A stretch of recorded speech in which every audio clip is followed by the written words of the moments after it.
അഖണ്ഡജ്യോതി September 1941. നമസ്കാരം. 1941 സെപ്റ്റംബറിലെ അഖണ്ഡജ്യോതി മാസികയുടെ താളുകളിലേക്കാണ് നമ്മളിന്ന് ഒരു യാത്ര പോകുന്നത്. 1941 കഫി പുരാന ഏക് അംഗ് ഹെ.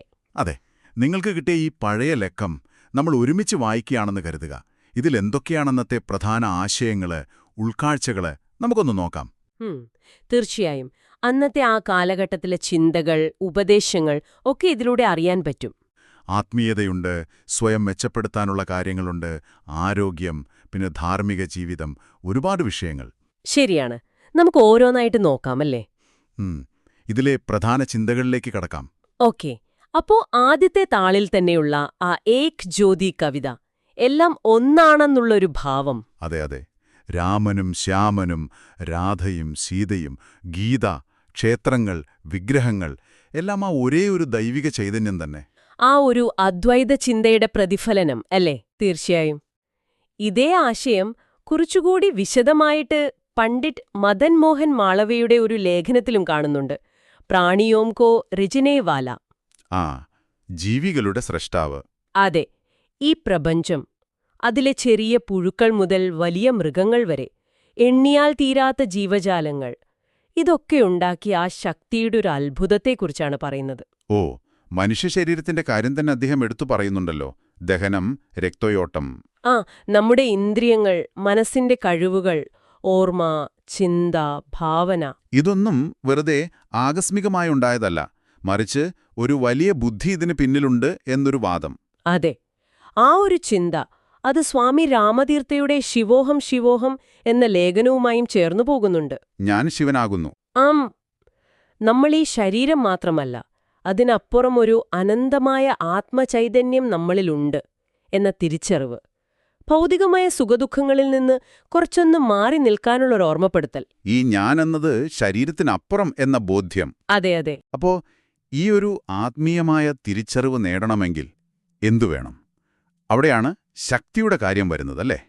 നായമാത്മാ ബലഹീനേന ലഭ്യ, ആ ഉപനിഷത്ത് വാക്യം വളരെ പ്രധാനപ്പെട്ട ഒരു പോയിന്റാണത്.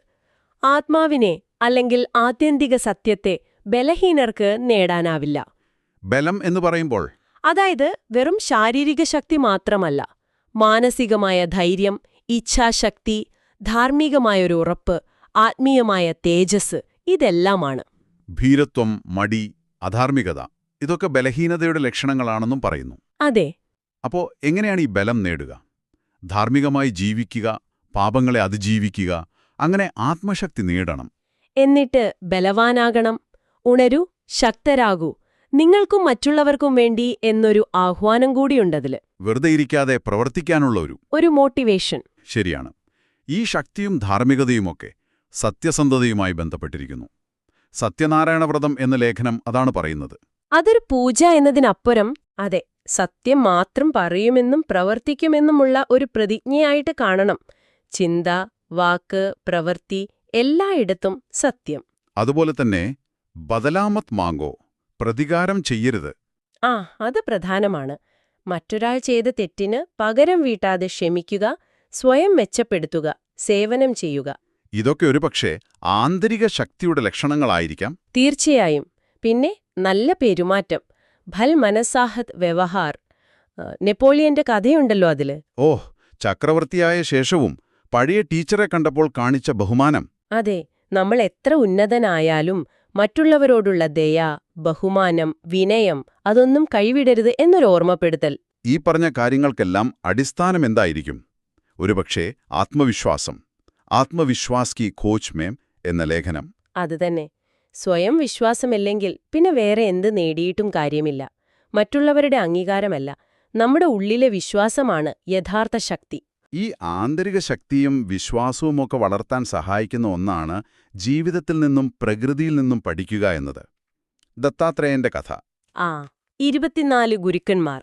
പുസ്തകത്തിൽ നിന്ന് മാത്രമല്ലല്ലോ പഠിക്കുന്നത്. അതെ. ഭൂമിയിൽ നിന്ന് ക്ഷമ, മരങ്ങളിൽ നിന്ന് നിസ്വാർത്ഥ സേവനം, വായുവിൽ നിന്ന് നിർമ്മമത, വെള്ളത്തിൽ നിന്ന് ശുദ്ധി, അങ്ങനെ പോകുന്നു. ചുറ്റുമുള്ള എന്തിൽ നിന്നും പഠിക്കാനുണ്ട് നമുക്ക് മനസ്സുണ്ടെങ്കിൽ. ശരിയാണ്. അതുപോലെ തന്നെയല്ലേ തിയോഡോർ പാർക്കറുടെ കഥയും? അതെ. ദാരിദ്ര്യത്തിൽ നിന്ന് കഠിനാധ്വാനം ചെയ്ത് പണ്ഡിതനായ വ്യക്തി. ലക്ഷ്യബോധം, പരിശ്രമം, അറിവിന്റെ മൂല്യം.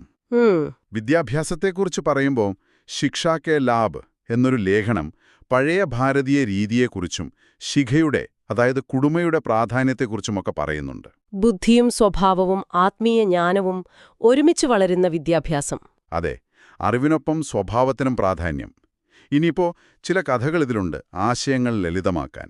സന്തോഷി സദാ സുഖി. സംതൃപ്തർ എപ്പോഴും സന്തോഷമുള്ളവരാണെന്ന്. രാജാവ് ഏറ്റവും സന്തോഷവാനായ ആളെ തേടിപ്പോകുന്നത്. എന്നിട്ട് കണ്ടെത്തുന്നത് ഒന്നുമില്ലാത്ത പക്ഷെ ഉള്ളതുകൊണ്ട് തൃപ്തനായ ഒരു കർഷകനെ. സന്തോഷം പണത്തിലല്ല, സംതൃപ്തിയിലാണെന്ന് തിരിച്ചറിവ്. ലളിതമായ കഥ, വലിയ ആശയം. അതുപോലെ ബഹുത് ഗദ്ദെ തോടി രജായി. ധാരാളം മെത്തകൾ, കുറച്ചു പുതപ്പുകൾ. അതെ, സ്വന്തം സുഖം മാത്രം നോക്കിയ രാജാവിനെ ഒരു വൃദ്ധ ഉപമയിലൂടെ കാര്യം മനസ്സിലാക്കുന്നു. ഭരണാധികാരിയുടെ കടമ. ഈ മാനസികമായ സന്തോഷവും സംതൃപ്തിയൊക്കെ ആരോഗ്യവുമായി ബന്ധപ്പെട്ടിരിക്കുന്നു എന്നും പറയുന്നുണ്ടല്ലോ. മൻ ചങ്കാത്തോ കഠോതീമേം ഗംഗ. മനസ്സ് ശുദ്ധമെങ്കിൽ തൊട്ടിയിലെ വെള്ളവും ഗംഗാജലം പോലെ. മനസ്സിന്റെ ആരോഗ്യം ശരീരത്തെ സ്വാധീനിക്കും. ദേഷ്യം, ഭയം, ഉത്കണ്ഠ ഇതൊക്കെ ആരോഗ്യത്തിന് നല്ലതല്ല. ശാന്തമായ മനസ്സോടെ കഴിക്കുന്ന ലളിതമായ ഭക്ഷണമാണ് ദുഃഖത്തോടെ കഴിക്കുന്ന വലിയ സദ്യയേക്കാൾ നല്ലതെന്നും പറയുന്നു. സൂര്യപ്രകാശത്തിന്റെ കാര്യവും പറയുന്നുണ്ട്. സൂര്യയ്ക്ക് ജീവൻദായിനി ശക്തി. ദബസ്നാനം റിക്കറ്റ്സ് പോലുള്ള രോഗങ്ങൾ തടയാനും രോഗാണുക്കളെ നശിപ്പിക്കാനും നല്ലതാണെന്ന് പണ്ടേ അറിയാമായിരുന്ന കാര്യമാണെന്നും പറയുന്നു. പിന്നെ 2 പ്രാണായാമ രീതികളും പരിചയപ്പെടുത്തുന്നുണ്ട്. ദോ സരൾ പ്രാണായാം. അതെ, വളരെ ലളിതമായത്. ഒന്ന്, ദീർഘമായി ശ്വാസമെടുത്ത് പുറത്തുവിടുന്നത്. പിന്നെ നാഡീശോധന പോലെ ഇടതും വലതും മൂക്കിലൂടെ മാറി മാറി ശ്വാസമെടുക്കുന്നത്. മനസ്സിനെ ശാന്തമാക്കാനും ആരോഗ്യം മെച്ചപ്പെടുത്താനും ഇത് സഹായിക്കും. സൗന്ദര്യത്തെക്കുറിച്ചുള്ള ലേഖനം ഹം സുന്ദർ കെയ്സേ ബനെ, അതും രസകരമാണ്. എങ്ങനെ സുന്ദരരാകാം? പക്ഷെ അത് പുറമേയുള്ള മോടിയല്ല. ആന്തരികമായ ശുദ്ധി, ആരോഗ്യം, പ്രസന്നത, അതാണ് യഥാർത്ഥ സൗന്ദര്യം. വൃത്തി, നല്ല ശീലങ്ങൾ, മാനസിക ശുദ്ധി. അതെ, അമിതമായ മേക്കപ്പിനേക്കാൾ നല്ല ചിന്തകളും സന്തോഷവും പ്രകൃതിയോടുള്ള സ്നേഹവുമാണ് സൗന്ദര്യം കൂട്ടുക എന്ന്. ഇന്നത്തേക്കും ഇത് പ്രസക്തമാണ്. തീർച്ചയായും. ഇനി ചില തത്വചിന്താപരമായ കാര്യങ്ങൾ നോക്കിയാലോ? ഗാന്ധിജിയുടെ ഒരു ചെറിയ കുറിപ്പ്, ഓർ പ്രേം മേരാ ഈശ്വർ ഹേ. സ്നേഹമാണെന്റെ ഈശ്വരൻ. ദൈവം, സത്യം, ധാർമ്മികത, നിർഭയത്വമൊക്കെയാണെങ്കിലും ഏറ്റവും പ്രധാനം സ്നേഹം തന്നെ. പിന്നെ വിവേകാനന്ദന്റെ ലേഖനം, ശ്രീരാമകൃഷ്ണ പരമഹംസരുടെ ഉപദേശം, സച്ചാ പ്രേം സുഖ് കാമൂൽ. യഥാർത്ഥ സ്നേഹം സന്തോഷത്തിന്റെ അടിസ്ഥാനം. പക്ഷെ അത് നിസ്വാർത്ഥമായിരിക്കണം. സ്വാർത്ഥപരമായ അടുപ്പം ദുഃഖമാണ് നൽകുക. കൊടുക്കുന്നതിലാണ് ആനന്ദം. അതെ. പിന്നെ യുഗങ്ങളെക്കുറിച്ചൊരു വ്യത്യസ്ത കാഴ്ചപ്പാട്. സത്യയുഗ ആകയ. സത്യയുഗം വന്നുവെന്ന്. അത് സമയചക്രത്തിന്റെ കണക്കല്ല, മനുഷ്യരിലെ ഗുണങ്ങളുടെ, അതായത് സത്വ രജ തമോ ഗുണങ്ങളുടെ അടിസ്ഥാനത്തിലാണ് യുഗം മാറുന്നത് എന്ന് പറയുന്നു. ലേഖകന്റെ കണക്കിൽ കലിയുഗം തീർന്ന് സത്യയുഗം തുടങ്ങുകയാണ്. ഒരു പോസിറ്റീവ് നോട്ടാണല്ലോ അത്. അതെ, ഇന്നത്തെ പ്രശ്നങ്ങളെ ഒരു മാറ്റത്തിന്റെ ഭാഗമായി കാണുന്നു. ചിന്തയുടെ ശക്തിയെക്കുറിച്ചും പറയുന്നുണ്ട്. തും ക്യാ ഹോ ഓർ ക്യാ ഹോഗെ. നീ എന്താണ്, എന്തായി തീരും. നമ്മൾ നമ്മളെക്കുറിച്ച് എന്ത് വിശ്വസിക്കുന്നുവോ അതായി മാറും. നല്ല ചിന്തകൾ നല്ല ഭാവിയുണ്ടാക്കും. മോശം ചിന്തകൾ താഴേക്ക് കൊണ്ടുപോകും. വളരെ ശക്തമായ ആശയം. പിന്നെ ആരാധന. പൂജ യാ നിത്യനേം. പൂജയാണോ നിത്യനിയമമാണോ പ്രധാനം? ഇടയ്ക്കിടെയുള്ള വലിയ ചടങ്ങിനേക്കാൾ സ്ഥിരമായി ചെയ്യുന്ന ചെറിയ അനുഷ്ഠാനം, അതാണ് നിത്യനിയമം. ചിട്ടയും സ്ഥിരതയുമാണ് വേണ്ടത്. ഇതിനിടയിൽ ചില അനുഭവങ്ങളും പങ്കുവെക്കുന്നുണ്ടല്ലോ ഹിമാലയത്തിലെ മഹാത്മാക്കളെക്കുറിച്ച്. ഹിമാലയ്ക്ക് മഹാപുരുഷ്. ഗംഗോത്രിക്ക് അടുത്തുവെച്ച് ഒരു യോഗിയെ കണ്ടുമുട്ടിയ അനുഭവം. വിശന്ന് തളർന്നപ്പോൾ ആ യോഗി കമണ്ഡലുവിൽ നിന്ന് പാൽ കൊടുത്തത് അത്ഭുതം തന്നെ. ഭൗതികമായ ആവശ്യങ്ങൾക്കപ്പുറം നിൽക്കുന്ന ഒരവസ്ഥയെ അത് കാണിക്കുന്നു. അവസാനം വളരെ പ്രായോഗികമായൊരു വിഷയം കൂടിയുണ്ട്, സ്വരോദയി. നമ്മുടെ ശ്വാസം ഇടതുമൂക്കിലൂടെയാണോ വലതുമൂക്കിലൂടെയാണോ ശ്വാസം പോകുന്നത് എന്നതിനെക്കുറിച്ചുള്ള ഒരു ശാസ്ത്രം. ഓരോ നാസികയിലൂടെയുള്ള ശ്വാസത്തിനും ഓരോ സമയത്തും പ്രാധാന്യമുണ്ടെന്ന്. അതെ, സൂര്യനാഡി വലത് നടക്കുമ്പോൾ ഊർജ്ജസ്വലമായ കാര്യങ്ങൾക്കും ചന്ദ്രനാഡി ഇടത് നടക്കുമ്പോൾ ശാന്തമായ കാര്യങ്ങൾക്കും നല്ലതാണെന്ന്. ചെയ്യുന്ന ജോലിക്കനുസരിച്ച് ഇതിനു പ്രാധാന്യമുണ്ടെന്ന് പറയുന്നു. പ്രാണന്റെ ഒഴുക്കുമായി ബന്ധപ്പെട്ട ഒരു കാര്യം. അപ്പൊ ചുരുക്കി പറഞ്ഞാൽ 1941 ഈ അഖണ്ഡ ജ്യോതി ഒരുപാട് കാലാതീതമായ വിഷയങ്ങളാണ് മുന്നോട്ട് വയ്ക്കുന്നത്.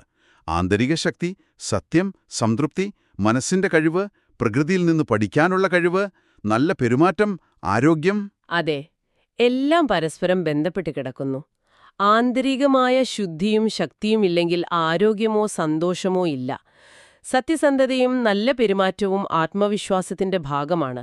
എല്ലാം ചേർന്നതാണ് ഒരു പൂർണ്ണത എന്നൊരു സന്ദേശം. വളരെ ലളിതമായ ഭാഷയിൽ കഥകളിലൂടെയൊക്കെയാണ് ഈ ഗഹനമായ തത്വങ്ങൾ പറഞ്ഞിരിക്കുന്നത്. ശരിയാണ്.